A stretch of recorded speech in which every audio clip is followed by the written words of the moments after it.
kita juga laksanakan di Sumatera Utara, di Medan, kita laksanakan di Bali, dan saat ini kita melaksanakan di Yogyakarta untuk wilayah Jawa. Jawa menjadi penting, Bapak-Bapak dan Ibu sekalian, karena apa? Lebih dari 50% dari total DPT itu ada di Jawa.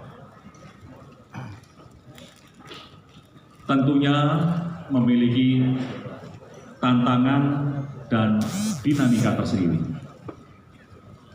Sehingga kita memerlukan satu langkah strategis dengan satu sinergitas antara pemerintah, kemudian sinergitas dengan penyelenggara pemilu, dan sinergitas dengan peserta pemilu.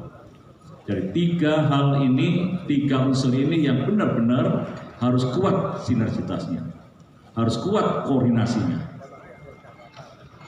Pemerintah, penyelenggara, dan peserta pemilu, agar penyelenggaraan pemilu 9 pendaftaran kita lakukan pengecekan ijazahnya benar apa enggak, ininya kesehatannya lolos apa dan seterusnya.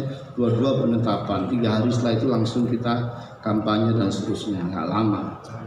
Jadi ini singkat saja sebenarnya. Setelah itu proses berjalan dan seterusnya. 27 November kita akan melakukan pilkada. Kalau tidak salah 16 Desember itu terakhir kita melakukan rekapitulasi.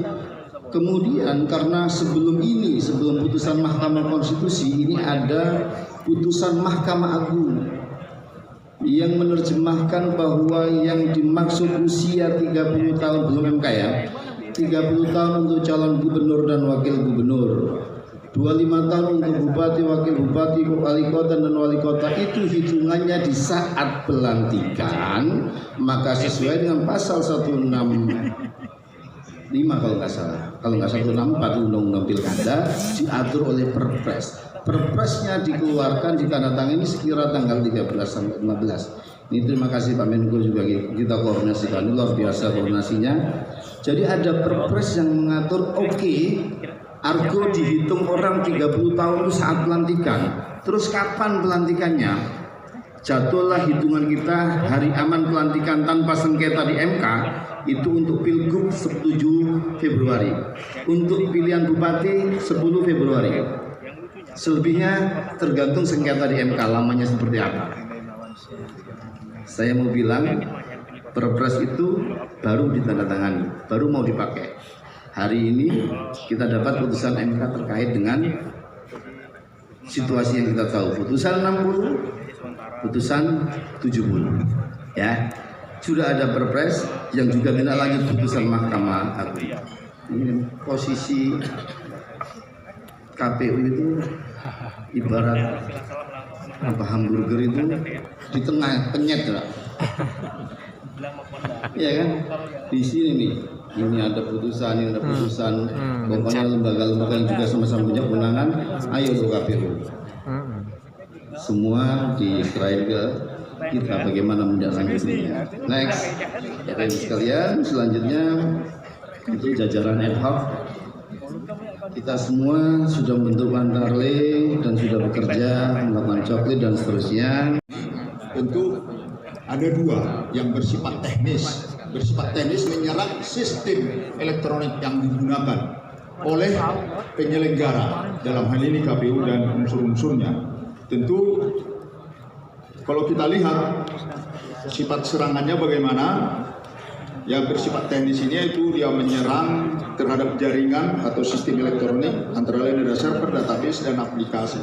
Beberapa waktu yang lalu kita mengalami serangan terhadap pusat data sementara PDNS Timimpo yang ada di Surabaya. Itu adalah jenis yang menyerangnya atau serangan tersebut yaitu antara lain adalah dengan malware. Datanya dikunci, dienkripsi sehingga sistem itu lumpuh, tidak bisa digunakan, itu kira-kira. Tapi ada juga sifatnya mengambil, mencuri data. Ada lagi sifatnya mensabotase sehingga sistem tidak berfungsi.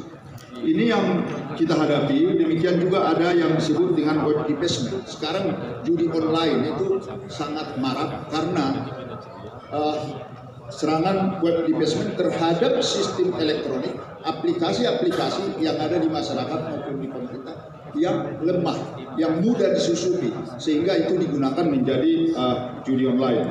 Kemudian juga ada serangan yang bisa dibanjiri sistem, sehingga sistem tersebut